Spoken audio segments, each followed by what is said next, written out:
Біздер Ыбырай Алтынсариннің жалпы шығармашылығы, өмірнамасы жөнінде сол баяғы біздің миымызда әбден сақталып қалған, таптаурын болған сол орыс мектебін ашқаны жөнінде және сол оқуға балаларды тартқаны жөнінде айтатын едік. Әрбір әліппе кел балалар оқулықпенен бірінші беті солай басталып, балаларды оқуға ынталандыратын едік. Енді кеңес үкіметінде бір жақсысы Ыбырай Алтынсариннің жалпы шығармашылығы, әңгімелері, мектепке байланысты, оқытуға байланысты біраз көзқарастары, дүниетанымдары біршама айтылып жүрді. Және оқулықта міндетті түрде Ыбырай шығармашылығы ылғи келіп отыратын.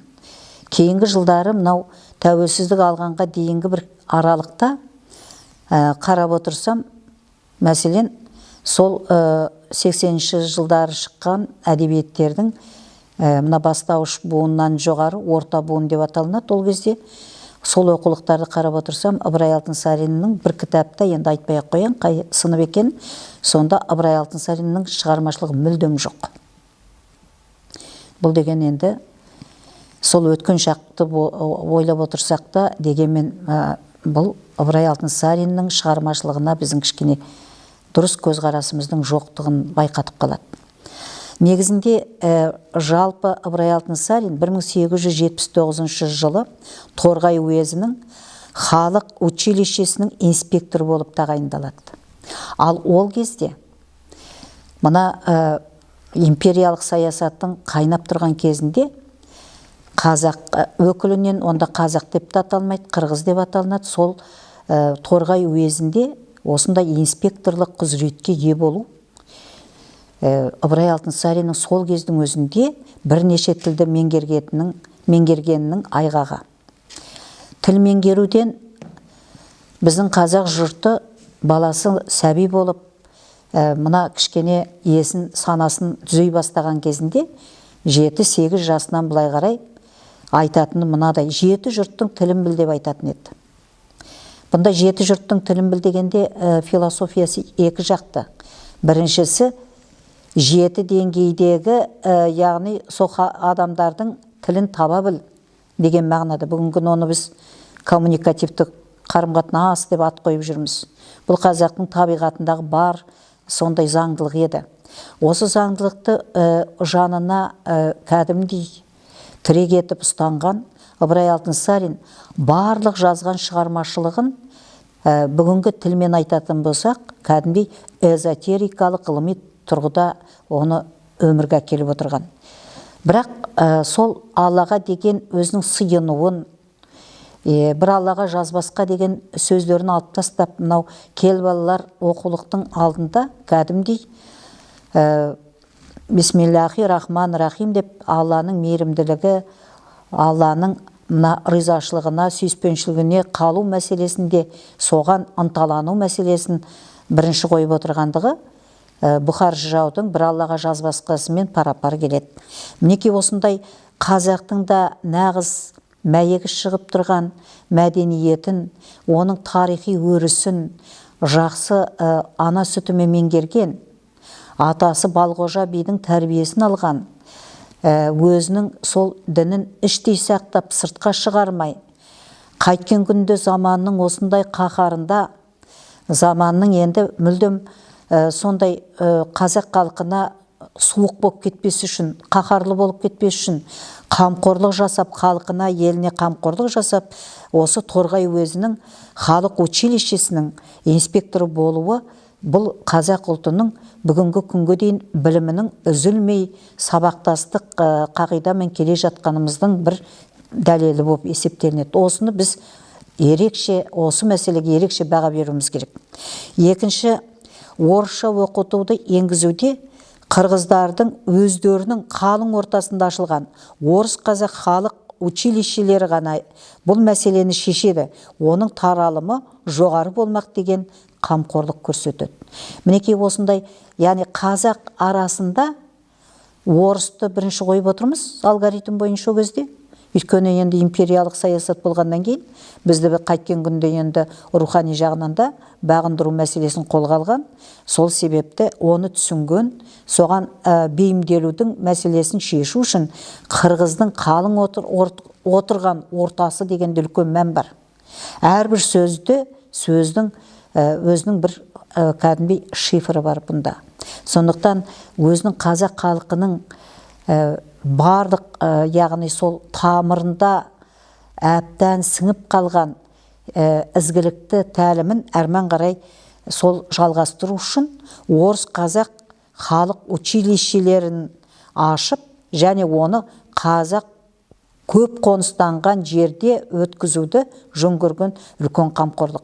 Яғни қайткен күнде де қазақ балаларын оқытуды мақсат тұтқанын біз байқап отырмыз. Осының өзін орыс тілін жетік біліп, орыстың кәдімгідей оқымыстыларының, бүгінгі тілмен айтсақ корифейлерінің яғни қатарында саналатын, кей жағдайда тіпті озық кететін тұстары болғандығын бірнеше ел Минскіменен қарым-қатынас жасауында, тағы басқа, яғни сол кездегі миссионердік, яғни империялық саясатты жүзеге асырудағы бір жағынан қазақ халқына дұрыс қарағанда миссионерлер болған. Соның ішінде мінекей әсіресе Потанин өте дұрыс қараған. Мінекей осылардың бәрін біз атап өтуімізге міндеттіміз деп есептейміз.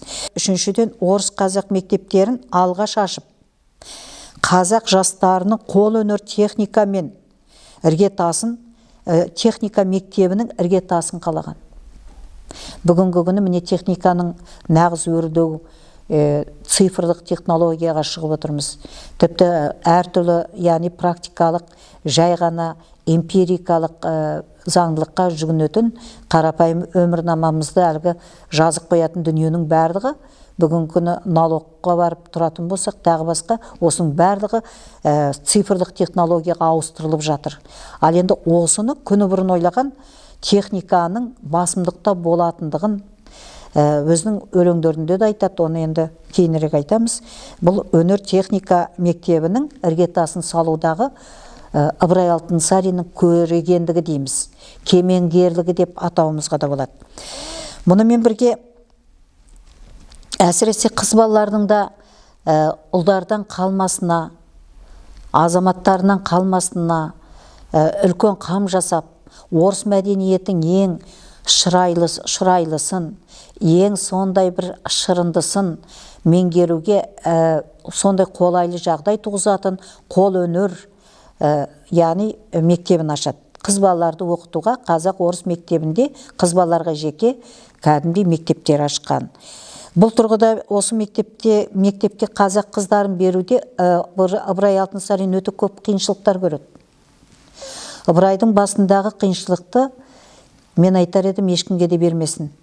Бірінші, орыс халқындағы империялық саясатты іске асырушы адамдарменен, шенеуніктерменен тұспа-тұс келетін, дәлме-дәл жекпе-жекке келетін кейбір тұстары осындай қиындыққа тап болып отырды.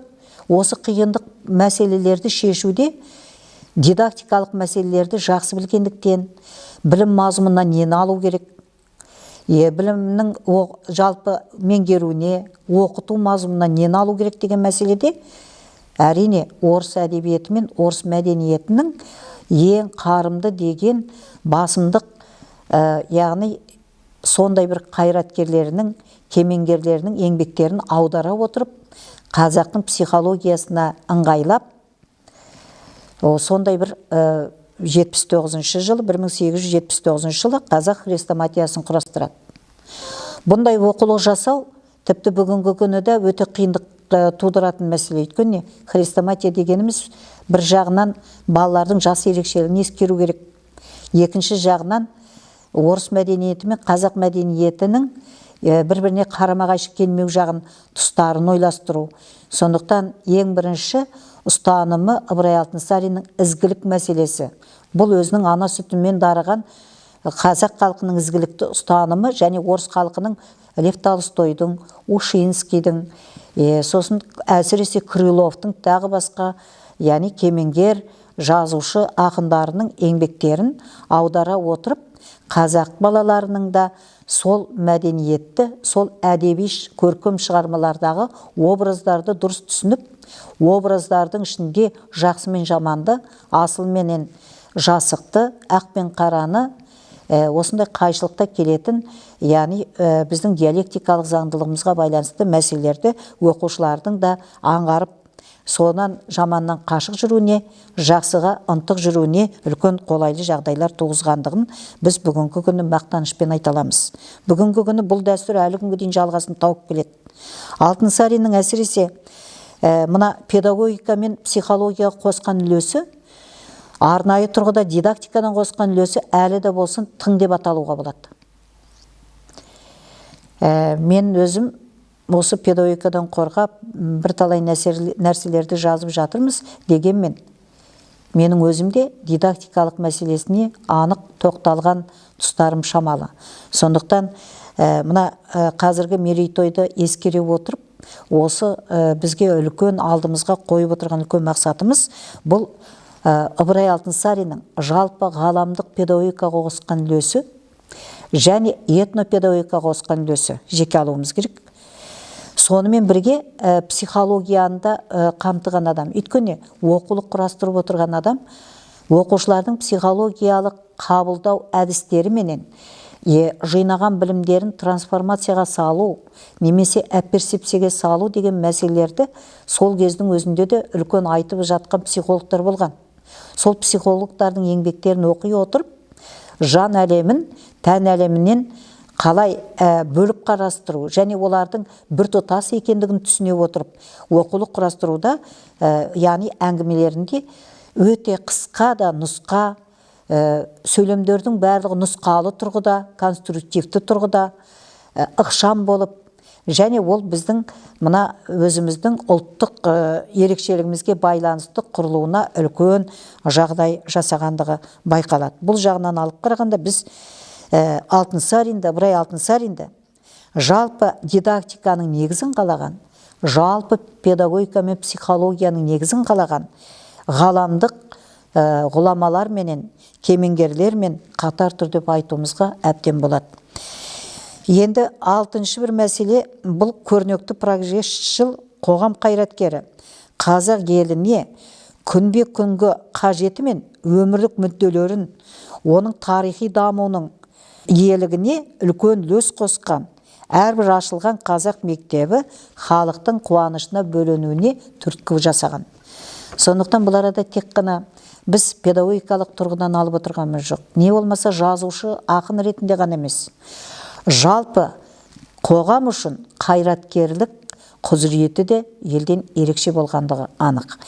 Біздер енді бір ғұлама мен екінші ғұламаны, бір кемеңгер мен екінші кемеңгерді салыстыруды біз сол анау тоталитарлық заманнан бері алып келе жатырмыз.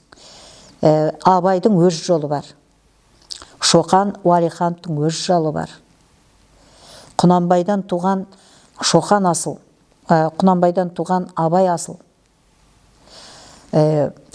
Шоқан болатын болса, Шыңғыстан туған асыл.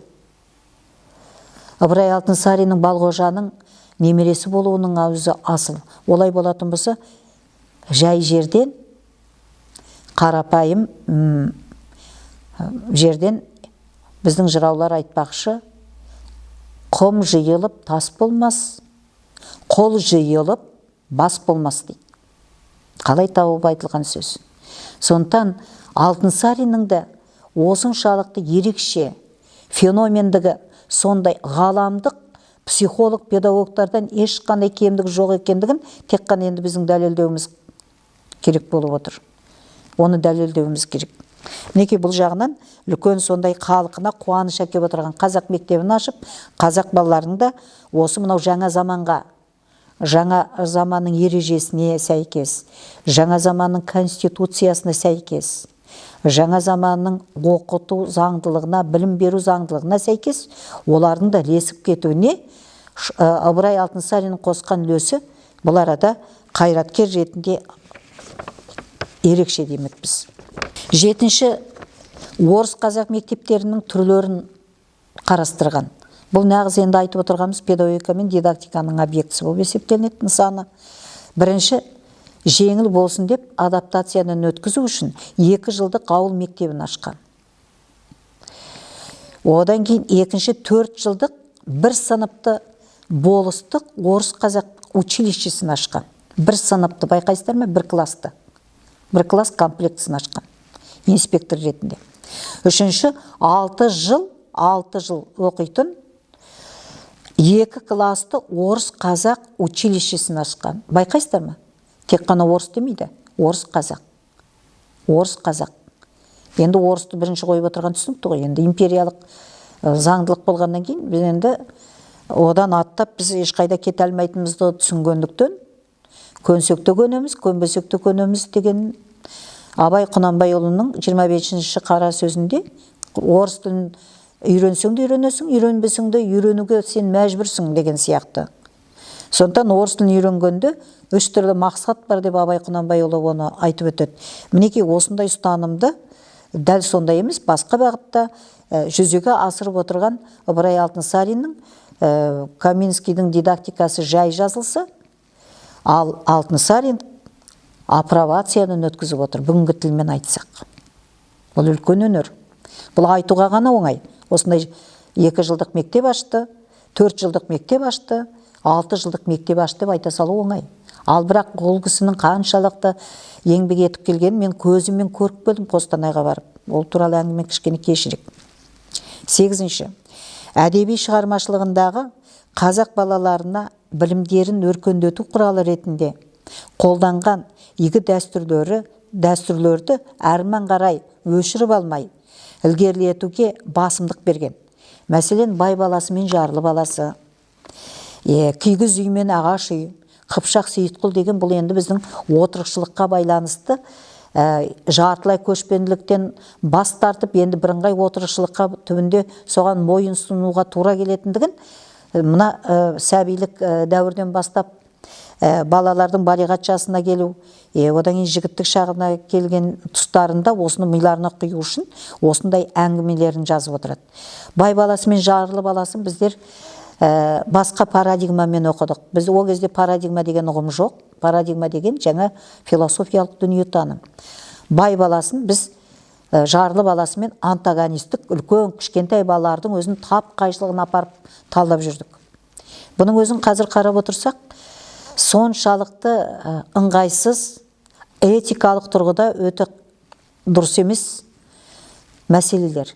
Сонда ана бай баласы баяғы жаман, қолынан түк келмейді, асан. Үсеннің қолынан бәрі келеді деген мағынамен осы бір әңгімені біз бірнеше жерде жазып, әбден әңгіменің қадір қасиеті кетіп қалғанда сияқты кей жағдайда. Бұл арадағы Ыбырай Алтынсариннің айтайын отырған бай баласы дегенде, бұл тұрмысқа олардың мынау 19-шы ғасырдағы бай баласы. Ана 18-ді алмай-ақ қойық, 17, 16, 15-ші ғасырдағы бай баласын айтып тұрған жоқ. Онда бай балалары кәдімгі шаруамен шұғылданған. Масылдық психология. Бұл бай баласының масылдық психологиясы 18-ші ғасырдың аяғында қазақ арасына, 19-ші ғасырдың басынан бастап әрмен қарай сол кеңестік дәуірге дейін жалғасып жатыр. Кеңестік дәуірде де бай балаларының сондай имиджі осы асан сияқты болды. Сонда бұл мәселе асанның сол тапқырлығында емес, асанның шаруаға әбден жаттығып, бағана Ыбырай Алтынсариннің қажетті, қазаққа не қажетті? Қазақ балаларына. Және білімі қандай болу керек? Сол қажетіне білім жарау керек. Бүгінгі тілмен айтсақ, білімді өзінің іс-әрекетінде қолданса, прагматикалық іскерлік шығады. Ал сол прагматикалық іскерлік деген ұғым болмағаннан кейін, бүгінгі күні Алтынсаринді дидактикаға да, педагогикада, психологияда жолатпай тұрғанымыз тек қана осы. Тек қана біз соны жаңаша атауымыз керек. Мінекей осы масылдық психологияны асанның образы арқылы келтіруі. Ал Үсеннің соншалықты прагматикалық іскерлігі, оның ана сым тауып алуы, жол тауыдағы малдың әлгі жалпы несіне байланысты ізін қарап отырып табуы, одан кейін барып қай жерге орналасқаны, елге дейін алып келгені, анау жылап, масыл қылып, соншалықты бөгет жасап, соның бәріне оның ынтасын өзіне аударып, кәдімгідей мотивация жасап, оны біздің қазақ тілінде қажетсіну уәж деп атаймыз. Оны қызықтыра отырып, ақыры елге әкеліп қосады. Мінекей бай баласы мен жарлы баласы дегеніміз, бұл педагогикалық тұрғыда осылай талдану керек еді. Өкінішке орай олай талданбай келе жатыр әлі күнге дейін. Әсіресе Ыбырай Алтынсариннің осы оқулығында мына шыдамдылық пенен сабырлыққа ерекше мән берген. Бұны мына Зылиха мен Бәтима деген екі қыздың сол бір жүк көтеріп келе жатады. Сонда яғни бір қыз соншалықты әлгіндей масыл болады, екіншісі шыдап түк болмағандай күлімдеп келе жатады. Осы кезде сен осыншама күшті қайдан алдың дейді. Менің күшім емес, мен асыл шөбім бар дейді мына корзинаның ішінде. Ол асыл шөбім қандай дейді? Ол асыл шөбім сабырлық дейді. Осындай дидактикалық материалдары өте көп. Айта берсек, енді ол 20 минутқа сиятын дүние емес.